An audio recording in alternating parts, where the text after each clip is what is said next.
What's up, folks? I'm Chris, your NFL writer here at Occupy Fantasy, here with a look at Week 10 in the UFL season. These are going to be some of the top plays that you can use in your lineups on DraftKings this weekend. Let's dive into let's be honest, nobody gives a about what's going on here. So for the next 10 minutes, I'm going to do whatever I want. Morgan Ellison, starting running back for the Brahmas with both John Lovett and Anthony McFarland out. I'm going to actually make a cover photo for this video with some hot air balloons and a chinchilla as the featured graphic, if you will. So I'm going to take a few minutes and do that. While I am doing that, I'm actually going to insert some hilarious sound effects while I'm working through that. I'm going to drink some coffee, and I'll come back, and then we'll watch a little bit of a documentary about cats brought to you by Nova on a PBS YouTube channel here for a little bit. And then, yes, I will get to your top plays before we get out of here after about 10 or 15 minutes. But that is the agenda for this video. Thanks for joining us, the 12 of you that are actually going to watch this content this week. And I certainly appreciate your time. So I'm going to get to work now on my cover for this video.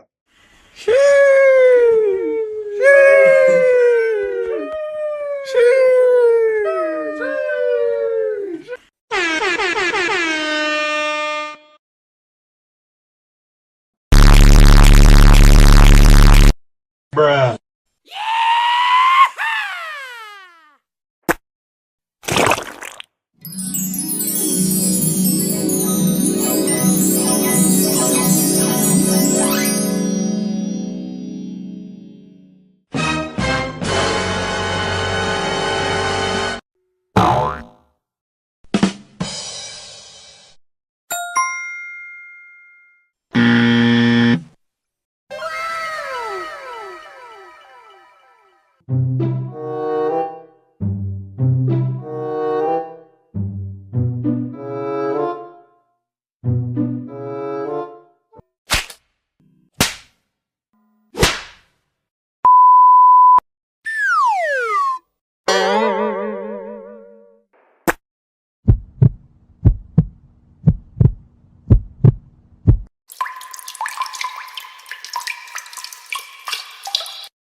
And so this is our beautiful picture of a chinchilla that will now be featured on the cover of this video.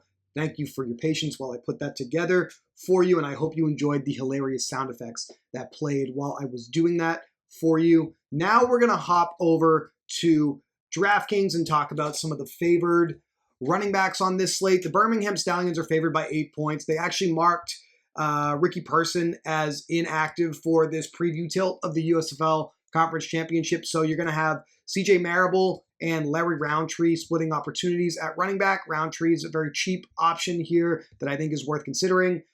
These teams probably not going to show their hands too much in this matchup. Probably going to lean on some of these backup role players a little bit for this game. And that will be true also for the Michigan Panthers, as they've marked Matthew Colburn inactive at running back this week, which means each of Nate McCrary, who we saw get some work last week, and Toa Tawa here are going to actually play quite a bit for the Panthers here in week number 10. Every other game is very close. The St. Louis Battlehawks are favored by 2.5 points. We saw Sailor's workload go back up last week, so I think once again he's playable, especially with some of the salary cap relief that's going to be available to us with the running backs from the last game and from the other side of this game. Talked about how McFarland and Lovett are both out, so Morgan Ellison is going to be your starting running back for the San Antonio Brahmas. But keep an eye on wide receiver eligible Puka Williams Jr. He will probably be the backup running back here for the Brahmas as well. He previously was with the DC Defenders this season and can play running back. He's eligible at wide receiver at just $3,300, so he's an interesting punt as well. We have the two worst rush defenses in the league going head-to-head in the Arlington Renegades and the DC Defenders. I'm very interested in De'Veon Smith as a result, still playing a ton, getting bell cow level usage, 10-plus carries each of the last 4 weeks, and we see heavy involvement in the passing game. Over on the DC side, we have Darius Higgins is still, I think, the number one tailback here, but Cameron Harris does enough to be annoying, and I don't think I want to play either of those guys. They're fairly inefficient, but those are the guys that will be on the DC side. Houston at Memphis. Mark Thompson is going to be the bell cow running back here to close out the season for the Roughnecks because TJ Pledger is almost certainly going to be inactive after being carted off in last week's game. Not listed here as inactive just yet because this game is on Sunday, but we're not expecting Pledger to play. Over on the Memphis side, Darius Victor still going to dominate all the opportunities at running back. So that is a rundown of the running back position here this week. I think sticking with some of the favorite guys from Birmingham and St. Louis, De'Veon Smith, the slight underdog with the Arlington Renegades, and Mark Thompson from Houston is the way to play here. Week 10, quarterback position. Once again, we're dealing with some uncertainty of who's actually going to play a full game. That's why Adrian Martinez is still going to be the top play on the board, despite last week's relative dud. Still gave us 17 points in a down game. We're expecting Manny Wilkins to start again for the Battlehawks. I think they're going to rest McCarron right up into the playoffs here, and we saw his rushing upside finally come to fruition last week with a rushing touchdown. Chase Garber's going to be back under center with the Brahmas, so I do think Brahmas stacks are back on the table. San Antonio motivated to win here because they get to play the XFL Conference Championship at home, and they finally have their starting quarterback in Garber's back. Jordan Ta'amu and Luis Perez, the only other quarterbacks I'm really willing to take flyers on because I think every other team on the board here is going to rotate their quarterbacks at the position. So that's a little bit on how I'm feeling about quarterbacks, running backs on this slate. Once again, though, week in and week out with his rushing upside, Adrian Martinez going to be my favorite play. My favorite defense, I'm going to go after the Memphis Showboats and their porous offensive line and go with the Houston Roughnecks. I'll be back with receivers. First, what we're going to do, though, no free ads or anything, is we're going to watch a little bit of a documentary about cats brought to you by Nova, presented by PBS.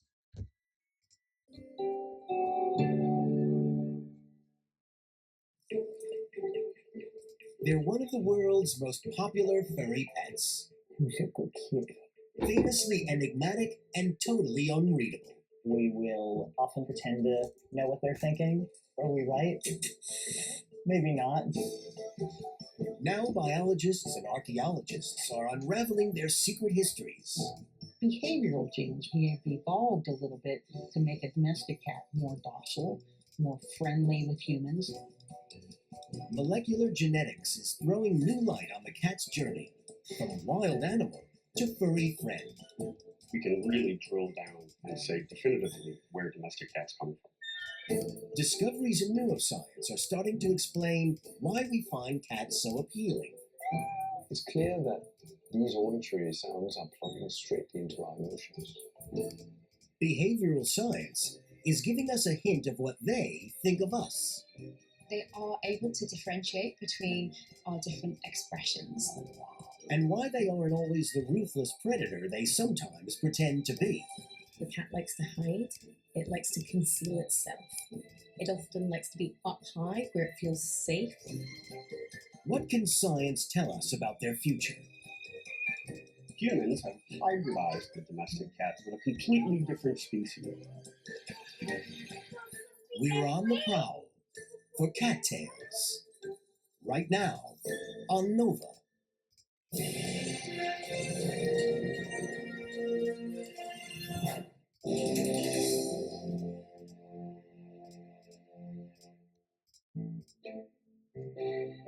They are as enigmatic today as when they first came in from the wild.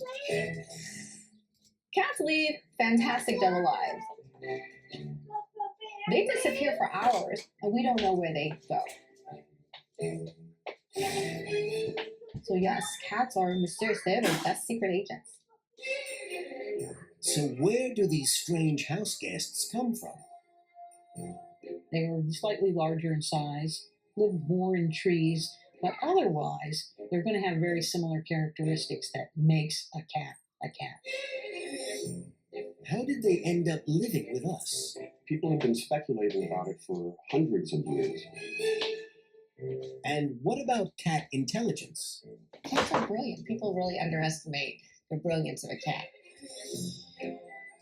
Wow, honestly, shout out PBS. I'll drop a link in the video description here, actually, if anybody wants to hop over to Nova's official PBS channel here on YouTube to check out the rest of this documentary. Really, really, really good stuff here, I think. I might actually watch some of this on my own time after we get this video out for you all. You do want to know a little bit about wide receivers, of course. I love the usage for these Houston Roughnecks top two here. We saw Justin Hall get off to a really, really strong start last week. Very low ADOT role, but very involved in this offense, regardless of whether it's Reed Sinnett or Nolan Henderson.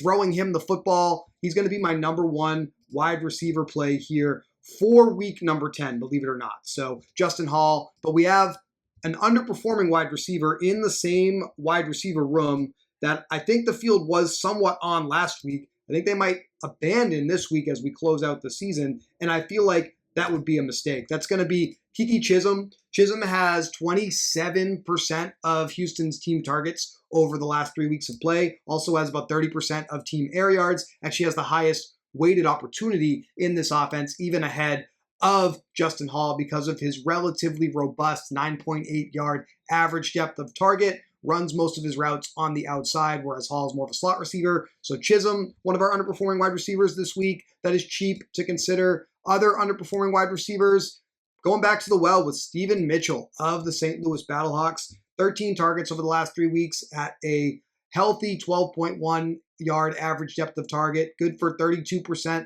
of St. Louis's air yards over the last 3 weeks of play. 6 targets in 2 out of the last 3 games. Relatively affordable salary here. Good tournament play, I would say, for week number 10. And then finally, we did see a rushing touchdown for this wide receiver last week, but nothing through the air just yet. Kiki QT, 5+ targets each of the last 2 weeks. QT was second in routes run to Ty Scott, largely out of the slot. So we'll see a little bit more involvement in the passing game as well for him here against the Arlington Renegades. Those are your 3 underperforming wide receivers this week. Kiki QT, Kiki Chisholm, a pair of Kikis for you, and Steven Mitchell Jr. with the St. Louis Battlehawks. Other top receiver plays, who else, right? Hakeem Butler, top of the salary table, still going to be top of most projections. Salary has actually come down a little bit to $10,000 here after being above that number for each of the last 3 weeks of play. Next up, we have Sal Cannella, 7+ targets in each of the last 5 games, 5 touchdowns in each of the last 4 games. He has absolutely crushed opportunities from Luis Perez in this offense, and I feel like as they close out the season here, the Renegades will lean on him once again. Price has reached its high watermark of $8,400. Absolutely worth it, though, here, I would say. Keep an eye on the injury report. He was a DNP to begin the week for Arlington. I feel like that could just be rest-related as they close up their 2024 campaign. Perhaps my favorite play as far as cost per dollar, if you will. Siaosi Mariner here with the Michigan Panthers. Missed a couple of games with a concussion. Week 7, he got hurt on the first drive, left, missed week 8. Came back in week 9 without Marcus Sims and was the number 1 wide receiver for Panther quarterbacks here. And I think he's going to be that again here in week number 10 against the Birmingham Stallions. 8 targets, 8 receptions last week. And I definitely think we will see him get a very, very similar set of opportunities here in week number 10 to close out the season. Mariner led the Panthers in routes run with 27 routes last week, all outside the numbers, so a very, very appetizing role for him as well. So Mariner, I do think with Adrian Martinez, you've got a trio of Birmingham pass-catching options. Deion Kane continues to lead this team in weighted opportunity. However, we obviously saw the explosion from Jay Sternberger last week, and there has been some speculation within the very, very small Stallions media community that the Stallions want to get him more involved. Good things tend to happen in their offense when they lean on Sternberger. So I feel like I actually want to play him here again and chase the box score a little bit there. And then Marlon Williams is the other outside receiver that is seeing a decent amount of playing time and a decent amount of opportunities. We see 5+ targets in each of the last 4 games. These are your best options to pair with Adrian Martinez to close out the UFL regular season. That is going to do it for me here, folks. Thanks for spending 10 to 15 minutes with me while I did whatever the I wanted here to close out the slate of UFL regular season videos. To be honest, only about 12 of you are watching these videos, so while we do have playoff slate next weekend, unless I get some comments on the video saying, please give me a serious video analyzing the conference championship games next weekend, I think I'm going to take the week off, and I'll come back with a serious video talking about the championship game between the XFL conference champion and the USFL conference champion, whoever that may be, because I know that there's been some satellite contest tickets for that everybody has been winning throughout the season here, and that obviously warrants a serious discussion to wrap up the UFL season. Thank you for watching this video, folks. That's going to do it for me here in week 10, and we'll be back next time to talk to you about some more UFL.